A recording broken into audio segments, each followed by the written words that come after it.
इस वीडियो में हम चर्चा करेंगे शिवपुराण रुद्र संहिता तृतीय खंड की।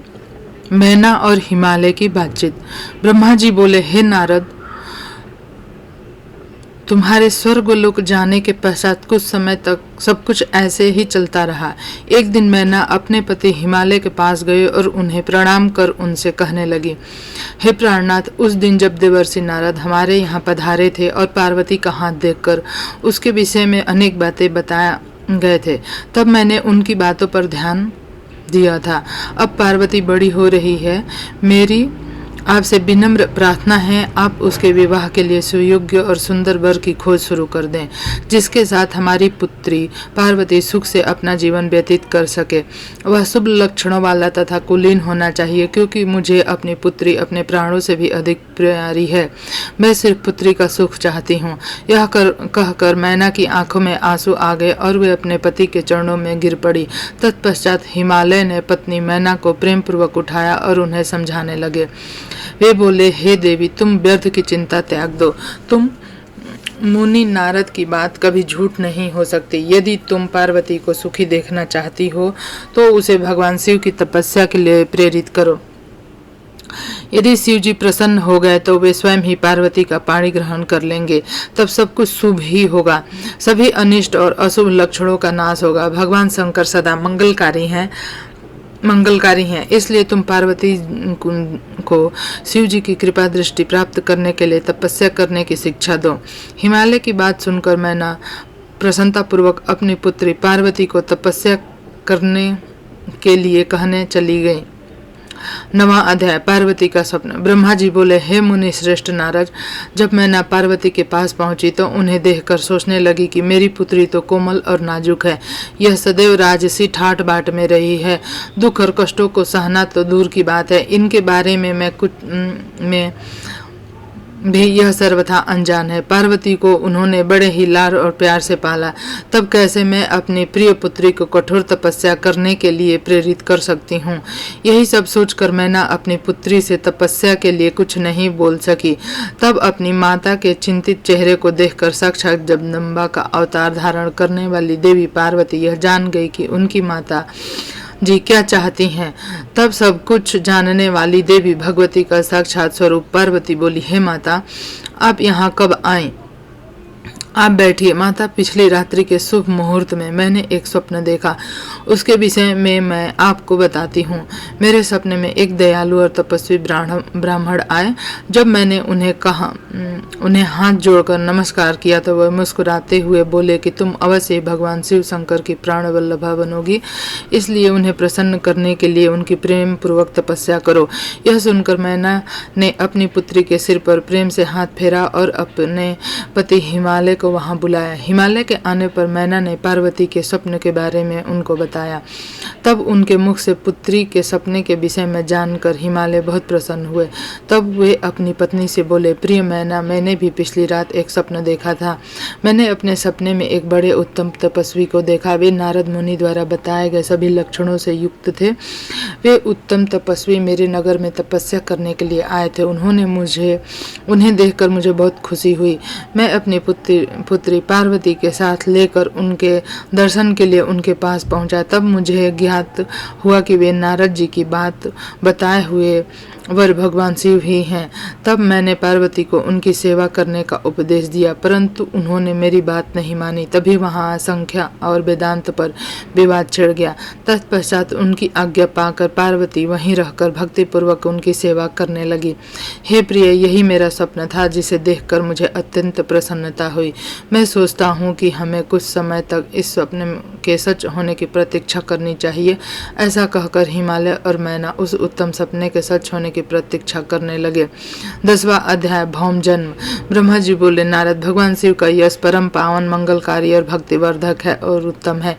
दक्ष यज्ञ से वे अपने निवास कैलाश पर्वत पर वापस आ गए थे। वहां आकर भगवान शिव अपनी पत्नी सती के वियोग से बहुत दुखी थे। उनके मन देवी सती का स्मरण कर रहा था। ब्रह्मा जी बोले, हे नारद, बोले, नारद, भगवान शिव का यश परम पावन मंगलकारी शक्तिवर्धक और उत्तम है। दक्ष यज्ञ से वे अपने निवास कैलाश पर्वत पर वापस आ गए। वहां आकर भगवान शिव अपनी पत्नी सती के वियोग से बहुत दुखी थे। उनका मन देवी सती का स्मरण कर रहा था। वे उन्हें याद कर व्याकुल हो रहे थे। तब उन्होंने अपने सभी गणों को वहां पर बुलाया और उनसे देवी सती के गुणों और उनकी सुशीलता का वर्णन करने लगे। फिर गृहस्थ धर्म को त्याग कर वे कुछ समय तक सभी लोकों में सती को खोजते हुए घूमते रहे। इसके बाद वापस कैलाश पर्वत पर आ गए। उन्हें कहीं भी सती का दर्शन नहीं हो सका था। तब अपने मन को एकाग्र करके वे समाधि में बैठ गए। भगवान शिव इसी प्रकार बहुत लंबे समय तक समाधि लगाकर बैठे रहे। असंख्य वर्ष बीत गए। समाधि के परिश्रम के कारण उनके मस्तक से पसीने की बूंदें पृथ्वी पर गिरी और वह बूंद एक शिशु में परिवर्तित हो गई। भगवान शिव इसी प्रकार बहुत लंबे समय तक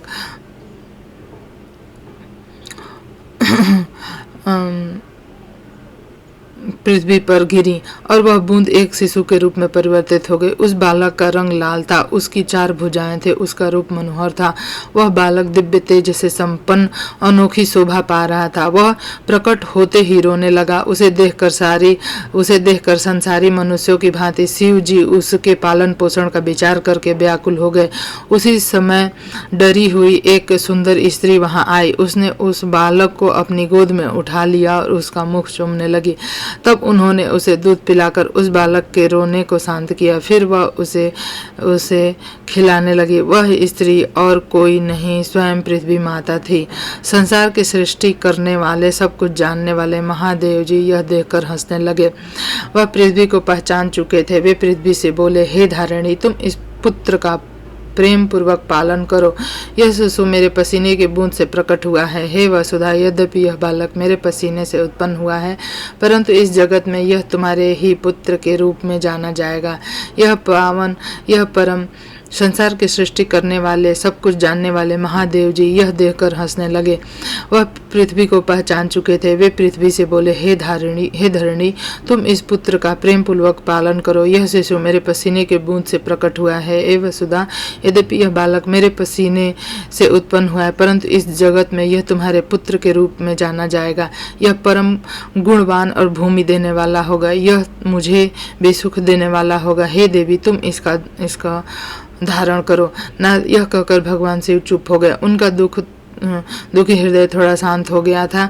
उधर शिव जी की आज्ञा पालन करने हेतु पृथ्वी अपने पुत्र को साथ लेकर अपने निवास पर चली गई। बड़ा होकर वह बालक भौम नाम से प्रसिद्ध हुआ। युवा होने पर भौम काशी गया। वहां उसने बहुत लंबे समय तक भगवान की शिव की सेवा आराधना की। तब भगवान शंकर की कृपा दृष्टि पाकर भूमिपुत्र भौम दिव्य लोक को चले गए। भगवान शिव की गंगा अवतरण तीर्थ में तपस्या। ब्रह्मा जी बोले, नारद, गिरिराज हिमालय की पुत्री पार्वती जो साक्षात जगदम्बा का अवतार थी, जब 8 वर्ष की हो गई तब भगवान शिव को उनके जन्म का समाचार मिला। तब उस अद्भुत बालिका को हृदय में रखकर वे बहुत प्रसन्न हुए। तब उन्होंने अपने मन को एकाग्र कर तपस्या करने के विषय में सोचा। तत्पश्चात नंदी एवं कुछ और गणों को अपने साथ लेकर महादेव जी हिमालय के सर्वोच्च शिखर पर गंगोत्री नामक तीर्थ पर चले गए। इसी स्थान पर पतित पावनी गंगा ब्रह्मलोक से गिर रही है। भगवान शिव ने उसी स्थान को तपस्या करने के लिए चुना। शिव जी अपने मन को एकाग्रचित कर आधारभूत ज्ञानमय नित्य ज्योतिर्मय चिदानंद स्वरूप परम ब्रह्म परमात्मा का चिंतन करने लगे। अपने स्वामी को ध्यान में मग्न पाकर नंदी एवं अन्य शिवगण भी समाधि लगाकर बैठ गए। कुछ गण शिव जी की सेवा करते तथा कुछ उस स्थान की सुरक्षा हेतु कार्य करते। जब गिरिराज हिमालय को शिव जी के आगमन का यह शुभ समाचार प्राप्त हुआ, तब वे प्रेम पूर्वक मन में आदर का भाव लिए अपने सैकड़ों सेवकों सहित उस स्थान पर आए जहां वे तपस्या कर रहे थे। हिमालय ने दोनों हाथ जोड़कर रुद्रदेव को प्रणाम किया। तत्पश्चात उनकी भक्ति भाव से पूजा अर्चना करने लगे। हाथ जोड़कर हिमालय बोले, आप यहाँ पधारे, यह मेरा सौभाग्य है। प्रभु, आप भक्त वत्सल हैं। आज आपके साक्षात दर्शन पाकर मेरा जन्म सफल हो गया। आप मुझे अपना सेवक समझे और मुझे अपनी सेवा करने की आज्ञा प्रदान करें। हे प्रभु, आपकी सेवा करके मेरा मन अत्यधिक आनंद का अनुभव करेगा। गिरिराज हिमालय के वचन सुनकर महादेव जी ने अपनी आंखें खोली और वहां हिमालय और अन्य उनके सेवक को खड़े देखा। उन्हें देखकर महादेव जी मुस्कुराते हुए बोले, हे गिरिराज, मैं तुम्हारे शिखर पर एकांत में तपस्या करने के लिए आया हूँ। हिमालय, तुम तपस्या के धाम हो। देवताओं, मुनियों, राक्षसों को भी तुम आश्रय प्रदान करते हो। गंगा जो कि सबके पापों को धो देती हैं, तुम्हारे ऊपर से होकर ही निकलती हैं, इसलिए तुम सदा के लिए पवित्र हो गए हो। मैं इस परम पावन स्थान जो कि गंगा का उद्गम स्थल है पर तपस्या करने के लिए आया हूँ। मैं यह चाहता हूँ कि मेरी तपस्या बिना किसी विघ्न बाधा के पूरी हो जाए, इसलिए तुम ऐसी व्यवस्था करो कि कोई भी मेरे निकट न आ सके। अब तुम अपने घर जाओ और इसके उचित प्रबंध करो। ऐसा कहकर भगवान शिव चुप हो गए। तब हिमालय बोले, हे परमेश्वर, आप मेरे निवास के क्षेत्र में पधारे, यह मेरे लिए सौभाग्य की बात है। मैं आपका स्वागत करता हूँ। भगवान, अनेक मनुष्य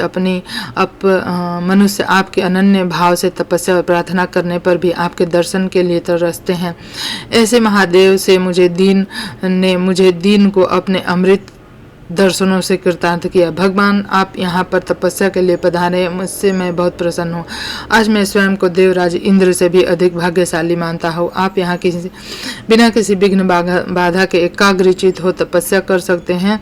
यहाँ आपको किसी भी तरह की कोई परेशानी नहीं होगी, ऐसा मैं आपको विश्वास दिलाता हूँ।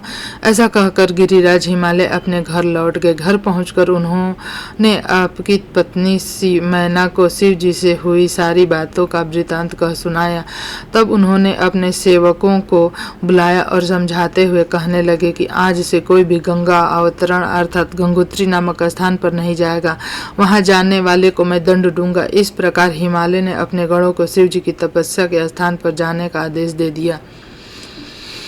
12वां अध्याय, पार्वती की सेवा में रखने के लिए हिमालय का शिव को मनाना। ब्रह्मा जी बोले, हे मुनि नारद। तत्पश्चात हिमालय अपनी पुत्री पार्वती को साथ लेकर शिव जी के पास गए। वहां जाकर उन्होंने योग साधना में डूबे त्रिलोकीनाथ भगवान शिव को दोनों हाथ जोड़कर नमस्कार किया। इस प्रकार प्रार्थना करने लगे, भगवान, मेरी पुत्री पार्वती आपकी सेवा करने के लिए बहुत उत्सुक है, इसलिए आपकी आराधना करने के लिए मैं इसे अपने साथ यहाँ लाया हूँ। हे प्रभु, यह अपनी 2 सखियों के साथ आपकी सेवा में रहेगी। आप मुझ पर कृपा करके इसे अपनी सेवा का अवसर प्रदान करें। तब भगवान शिव ने उस परम सुंदरी हिमालय कन्या पार्वती को देखकर अपनी आंखें बंद कर ली। अब पुनः पर ब्रह्म के स्वरूप का ध्यान करने में निमग्न हो गए। उस समय सर्वेश्वर एवं सर्वव्यापी शिव जी तपस्या करने लगे। यह देखकर हिमालय सोच में डूब गए कि भगवान शंकर उनकी तपस्या स्वीकार करेंगे या नहीं। तब एक बार पुनः हिमालय ने दोनों हाथ जोड़कर शिव जी के चरणों में प्रणाम किया और बोले, हे देवाधिदेव महादेव, हे भोलेनाथ, हे शिव शंकर, मैं दोनों हाथ जोड़कर आपकी शरण में आया हूँ। कृपा आंखें खोले, मेरी ओर देखिए। भगवान, आप सभी विपत्तियों को दूर करते हैं। हे भक्तवत्सल, मैं रोज अपनी पुत्री के साथ आपके दर्शन के लिए यहाँ आऊँगा। कृपा मुझे आज्ञा प्रदान कीजिए। हिमालय के वचनों को सुनकर त्रिलोकीनाथ भगवान शिव ने अपने नेत्र खोल दिए और बोले, हे गिरिराज हिमालय, आप अपनी कन्या को घर पर ही छोड़कर मेरे दर्शन को आ सकते हैं, नहीं तो आपको मेरा भी दर्शन नहीं होगा। महेश्वर की ऐसी बातें सुनकर हिमालय ने अपना मस्तक झुका दिया। शिव जी से बोले, हे प्रभु, हे महादेव, कृपया यह बताइए कि मैं अपनी पुत्री के साथ आपके दर्शन के लिए क्यों नहीं आ सकता। क्या मेरी पुत्री आपकी सेवा के योग्य नहीं है? फिर इसे न लेकर आने का कारण मुझे समझ में नहीं आता। हिमालय की बात सुनकर शिव जी हंसने लगे और बोले, हे गिरिराज, आपकी पुत्री सुंदर, चंद्रमुखी, अनेक शुभ लक्षणों से संपन्न है, इसलिए आपको इसे मेरे पास नहीं लाना चाहिए, क्योंकि विद्वानों ने नारी को माया स्वरूपिणी कहा है। युवतियाँ ही तपस्वियों की तपस्या में विघ्न डालती हैं। मैं योगी हूँ, सदैव तपस्या में लीन रहता हूँ, माया मोह से दूर रहता हूँ, इसलिए मुझे स्त्री से दूर ही रहना चाहिए। हे हिमालय, आप धर्म के ज्ञानी और वेदों की रीति जानते हैं। स्त्री की निकटता से मन में विषय वासना उत्पन्न हो जाती है और वैराग्य नष्ट हो जाता है।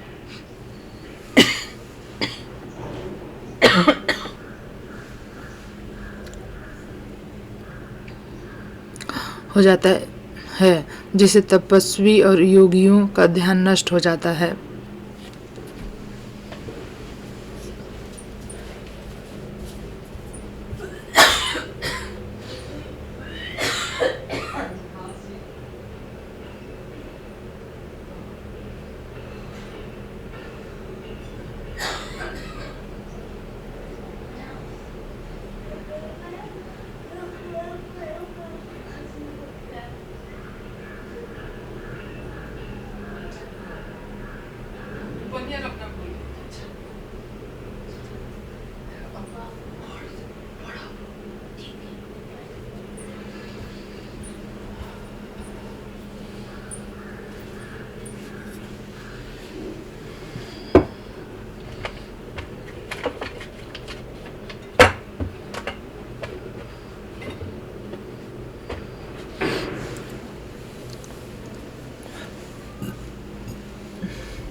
आप धर्म के ज्ञानी और वेदों की रीति जानते हैं। स्त्री की निकटता से मन में वासना उत्पन्न हो जाती है और वैराग्य नष्ट हो जाता है।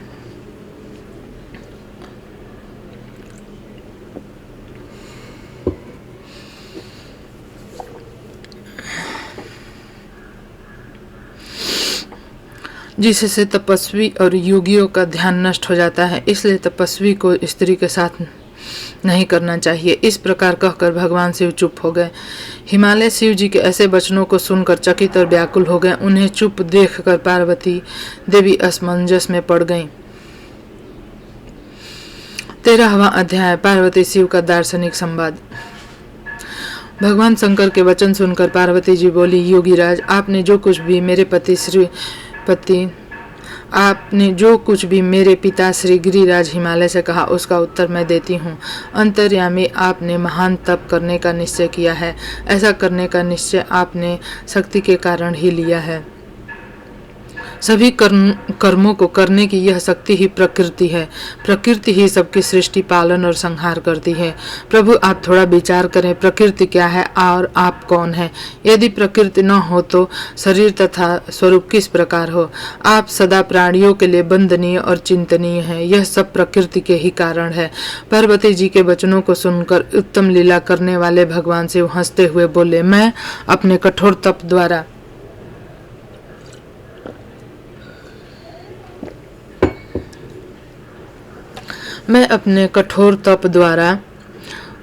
प्रकृति का नाश कर चुका हूँ। अब मैं तत्व रूप में स्थित हूँ। साधु पुरुषों को प्रकृति का संग्रह नहीं करना चाहिए। भगवान शिव के इस प्रकार के वचनों को सुनकर पार्वती जी हंसती हुई बोली, हे करुणानिधान कल्याणकारी योगीराज, आपने जो कुछ कहा क्या वह प्रकृति नहीं है?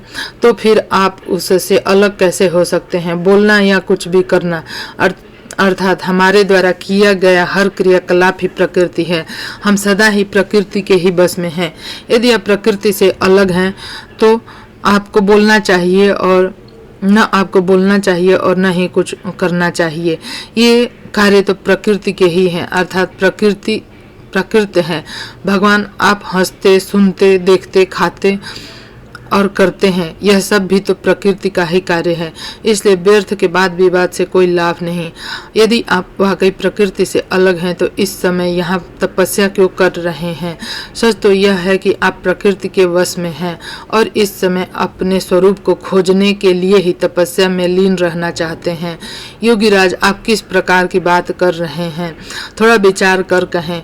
यदि आपने प्रकृति का नाश कर डाला तो आप किस प्रकार विद्यमान रहेंगे? क्योंकि संसार तो सदा से ही प्रकृति से बंधा हुआ है।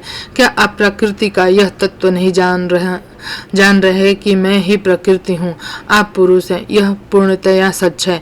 मेरे ही कारण आप सगुण और साकार माने जाते हैं। भगवान, आप जितेंद्रिय होने पर भी प्रकृति के अनुसार ही कर्म करते हैं। हे महादेव, यदि आप यही मानते हैं कि आप प्रकृति से अलग हैं तो आपको मेरे किसी भी सेवा से किसी भी प्रकार से डरना नहीं चाहिए। पार्वती के मुख से निकले असंख्य शब्द में डूबे हुए वचन सुनकर भगवान शिव निरुत्तर हो गए। तब उन्होंने पार्वती जी को अपने दर्शन और सेवा करने की आज्ञा प्रसन्नता पूर्वक प्रदान कर दी। तत्पश्चात भगवान शिव पर्वतराज हिमालय से बोले, हे गिरिराज हिमालय, मैं तुम्हारे इस शिखर पर तपस्या करना चाहता हूँ। कृपा मुझे इसकी आज्ञा प्रदान करें। देवादिदेव भगवान शिव के इस प्रकार के वचनों को सुनकर गिरिराज हिमालय दोनों हाथ जोड़कर बोले, हे महादेव, यह पूरा संसार आपका ही है। सभी देवता, असुर, मनुष्य सदैव आपका ही पूजन एवं चिंतन करते हैं। मैं आपके सामने एक तुच्छ मनुष्य हूँ। भला मैं आपको किस प्रकार आज्ञा दे सकता हूँ? प्रभु, यह आपकी इच्छा है। अब जब तक यहाँ निवास करना चाहते हैं कर सकते हैं। गिरिराज के इन वचनों को सुनकर भगवान शिव मुस्कुराने लगे। आदर पूर्वक हिमालय से बोले, अब आप जाइए। अब हमारी तप करने की इच्छा है। तुम्हारी कन्या नित्य आकर मेरे दर्शन कर सकती है। मेरे सेवा करने की भी मैं उसे आज्ञा देता हूँ। लोक कल्याणकारी भगवान शिव के इन उत्तम वचनों को सुनकर हिमालय और पार्वती जी बहुत प्रसन्न हुए। उन्होंने त्रिलोकीनाथ भगवान शिव को नमस्कार किया और अपने घर लौट गए। उसी दिन से पार्वती जी प्रतिदिन भगवान शिव के दर्शन के लिए वहां आती। उस समय उनके साथ उनकी 2 सखियां भी वहां जाती, भक्ति पूर्वक शिव जी की सेवा करती। वे महादेव के चरणों को धोकर उस चरणामृत को पीती थी। तत्पश्चात उनके चरणों को पोंछती। फिर उनका 16 अर्थात 16 उपचार से विधिवत पूजन करने के पश्चात वे अपने घर वापस लौट जाती। इस प्रकार प्रतिदिन शिव जी का पूजन करते हुए बहुत समय व्यतीत हो गया। कभी कभी पार्वती जी अपनी सखियों के साथ वहां भक्ति पूर्वक उनके भजनों को भी गाती थी। एक दिन सदाशिव ने पार्वती जी को इस प्रकार अपनी सेवा में तत्पर देखकर विचार किया, जब इनके हृदय में उपजे अभिमान के बीज के अंकुश का नाश हो जाएगा, तभी मैं इनका पाणी ग्रहण करूंगा। एक दिन सदाशिव ने पार्वती जी को इस प्रकार अपनी सेवा में तत्पर देखकर विचार किया, जब इनके हृदय में उपजे अभिमान के बीज के अंकुश का नाश हो जाएगा, तभी मैं इनका पाणी ग्रहण करूंगा। ऐसा सोचकर लीलाधारी भगवान शिव पुनः ध्यान में मग्न हो गए। तब उनका मन चिंता मुक्त हो गया। तब देवी पार्वती भगवान शिव के रूप का चिंतन करते हुए भक्ति भाव से उनकी सेवा करते रहे। भगवान शंकर भी शुद्ध भाव से पार्वती जी को प्रतिदिन दर्शन देते थे। इसी बीच इंद्र और अन्य देवता व मुनि ब्रह्मा जी के पास पहुंचे। ब्रह्मा जी की आज्ञा से कामदेव हिमालय पर्वत पर गए। सभी देवताओं के कार्य की सिद्धि हेतु काम की प्रेरणा से वे पार्वती शिव का संयोग कराना चाहते थे। इसका कारण यह था कि महापराक्रमी तारकासुर ने ऋषि मुनि देवताओं के नाक में दम कर रखा था। उसका वध करने के लिए उन्हें भगवान शिव जैसे महापराक्रमी बलवान पुत्र की आवश्यकता थी। कामदेव ने हिमालय के शिखर पर पहुंचकर उनके यत्न किए, परंतु भगवान शिव काम की माया से मोहित न हो सके। उन्होंने क्रोध से कामदेव को भस्म कर दिया। अब शक्ति में ही समर्थ थी कि शिव को मोहित कर वे देवताओं की इच्छा को साकार करते। इसलिए काम के अनंग होने के बाद जन कल्याण के लिए तथा अपने व्रत को पूरा करने के लिए पार्वती ने मन ही मन शिव जी को पति रूप में पाने का दृढ़ निश्चय कर लिया। कठोर तपस्या करके देवी पार्वती ने शिव जी के हृदय को जीत लिया। तब वे दोनों अत्यंत प्रेम से प्रसन्नता पूर्वक रहने लगे और उन्होंने देवताओं के महान कार्य को सिद्ध किया।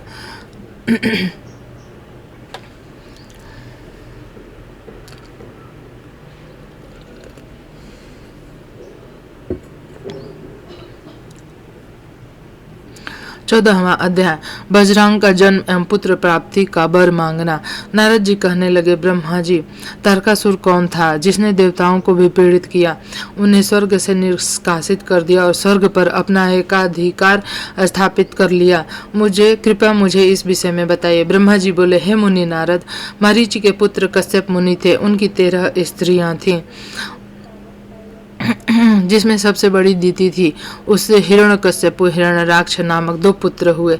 हिरण्यकश्यप हिरण्याक्ष को श्री हरि विष्णु ने वराह और नृसिंह का रूप धारण करके मार दिया था। तब अपने पुत्रों को मर जाने से दुखी होकर दीति ने कश्यप से प्रार्थना की तथा उनकी बहुत सेवा की। उनकी कृपा से पुनः दीति पुनः गर्भवती हुई। जब इंद्र को इस बात का पता चला तो उन्होंने दीति के गर्भ में ही उनके बच्चे के छोटे छोटे टुकड़े कर दिए, परंतु दीति के व्रत एवं अन्य भक्ति भाव से बालक को मरने में वे सफल न हुए। समय पूरा होने पर उसके गर्भ से 49 बालक उत्पन्न हुए। ये सभी बालक शिव के गण हुए और शीघ्र ही स्वर्ग में चले गए। तत्पश्चात दीति पुनः अपने पति कश्यप मुनि के पास गई और उन्हें पुनः मां बनने के विषय में कहने लगी। तब कश्यप मुनि ने कहा, हे प्रिय दीति, अपना तन मन धन शुद्ध कर भक्ति भाव से तपस्या करो। 10,000 वर्ष बीतने के पश्चात तुम्हें तुम्हारे इच्छा के अनुरूप पुत्र की प्राप्ति होगी। यह सुनकर दीति ने श्रद्धापूर्वक 10,000 वर्षों तक कठोर तपस्या की। तपस्या के उपरांत पुनः वे अपने घर लौट आए। तब कश्यप मुनि की कृपा से दीति गर्भवती हुई। इस बार उन्होंने एक अत्यंत पराक्रमी बलवान पुत्र को जन्म दिया। इस पुत्र का नाम बजरंग था। बजरंग दीति की इच्छा के अनुरूप ही था।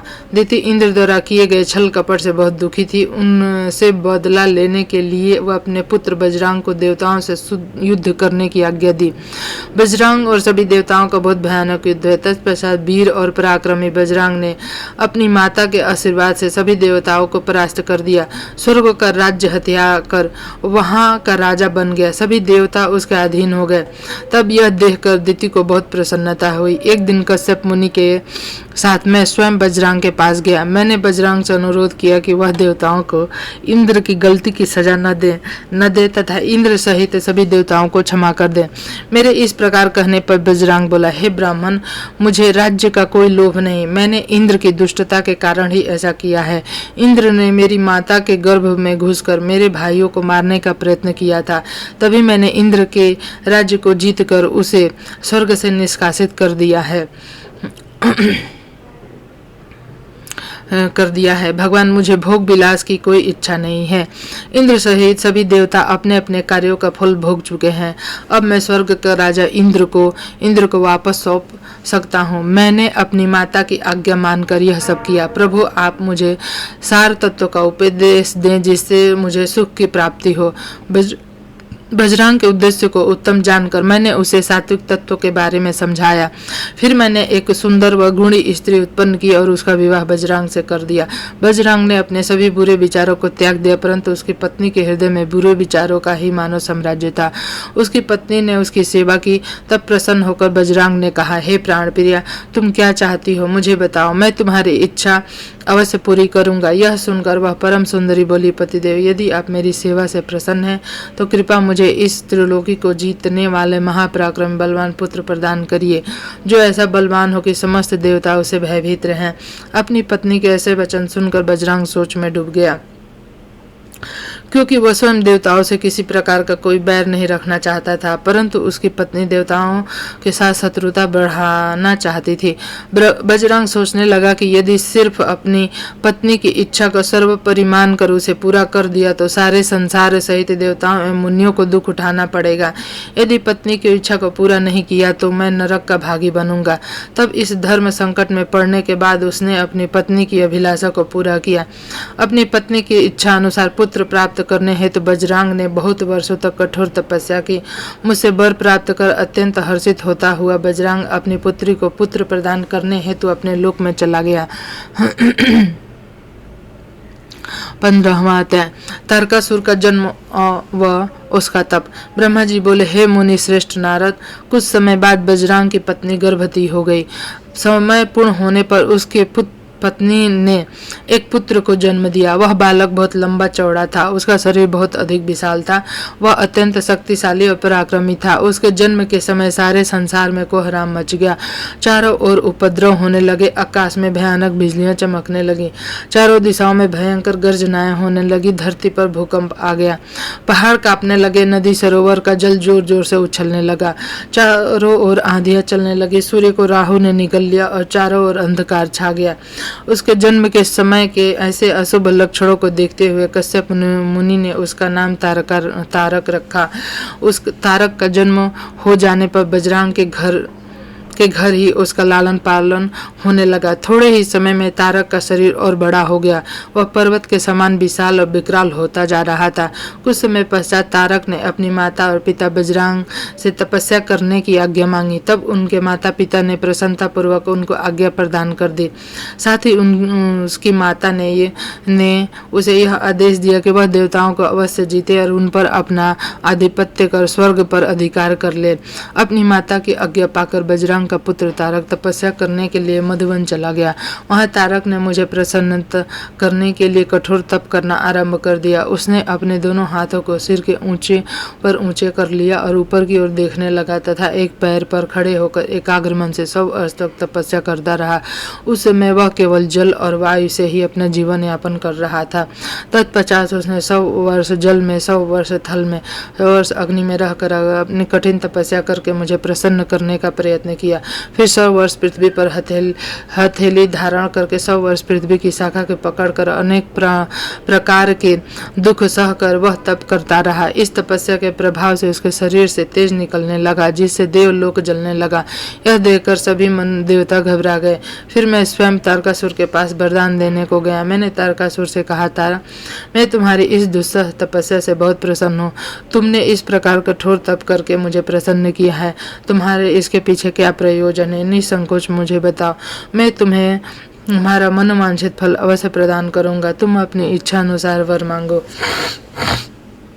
ब्रह्मा जी के इन वचनों को सुनकर तारकासुर उनकी स्तुति करने लगा। तत्पश्चात वह बोला, हे विधाता, हे ब्रह्मा जी, अगर आप मेरी तपस्या से प्रसन्न होकर मुझे वरदान देना चाहते हैं तो प्रभु मुझे पहला वर यह दे कि आपके द्वारा बताई गई इस सृष्टि में मेरे समान कोई भी तेजवान और बलवान न हो। दूसरे यह वर दें कि मैं अमर हो जाऊं, अर्थात कभी मैं मृत्यु को प्राप्त न हूं। तब मैंने कहा कि इस संसार में कोई भी अमर नहीं है, इसलिए तुम इच्छा अनुसार मृत्यु का वर मांगो। तारक ने अहंकार भरी विनम्रता से निवेदन किया, भगवान, मेरी मृत्यु भगवान शंकर के वीर्य से उत्पन्न बालक के चलाए हुए अस्त्र से ही हो और कोई मेरा वध न कर पाए। मैंने तारक को उसके मांगे हुए वर प्रदान कर दिए और अपने लोक में लौट आया। वर पाकर तारक बहुत खुश हुआ। वह भी वर की प्राप्ति का समाचार देने के लिए अपने घर को चला गया। देवताओं ने गुरु शुक्राचार्य ने तारक को असुरों का राजा बना दिया। अब तारक तारकासुर नाम से प्रसिद्ध हो गया। वह तीनों लोकों पर अपना अधिकार स्थापित करना चाहता था, इसलिए सबको पीड़ित कर उसने युद्ध कर उन्हें हराकर सबके राजाओं पर अपना अधिकार करता जा रहा था। स्वर्ग के राजा इंद्र ने भी डरकर अपना वाहन ऐरावत हाथी, अपना खजाना 9 सफेद रंग के घोड़े उसे दे दिए। ऋषियों ने डर के मारे कामधेनु गाय तारकासुर को दे दी। इस प्रकार अन्य देवताओं ने भी अपनी अपनी प्रिय वस्तुएं तारकासुर को अर्पित कर दी। अन्य लोगों के पास भी जो उत्तम उत्तम वस्तुएं थी उन्हें भी दैत्यराज तारक ने अपने अधिकार में कर लिया। इतना ही नहीं, समुद्र ने भी भयभीत होकर अपने अंदर छिपे सभी अमूल्य रत्न निकालकर तारकासुर को सौंप दिए। तारकासुर के भय से पूरा जगत कांपने लगा। उसका अत्यंत आतंक दिनों दिन बढ़ता जा रहा था। पृथ्वी, सूर्य, चंद्रमा, वायु, अग्नि सभी तारकासुर के डर के कारण अपने सभी कार्य सुचारू रूप से कर रहे थे। दैत्यराज तारकासुर ने देवताओं और पितरों के भागों पर भी अपना अधिकार जमा लिया था। उसने इंद्र को युद्ध में हराकर स्वर्ग का सिंहासन भी हासिल कर लिया था। उसने स्वर्ग के सभी देवताओं को वहां से निष्कासित कर दिया जो अपनी प्राण की रक्षा के लिए उधर उधर भटक रहे थे। 16वां अध्याय, तारक का स्वर्ग त्याग। इस विषय पे चर्चा हम अगले वीडियो में करेंगे। यह वीडियो जो है आपको कैसा लगा जरूर से बताएं और चैनल को सब्सक्राइब करें, वीडियो को लाइक करें और शेयर भी करें। धन्यवाद।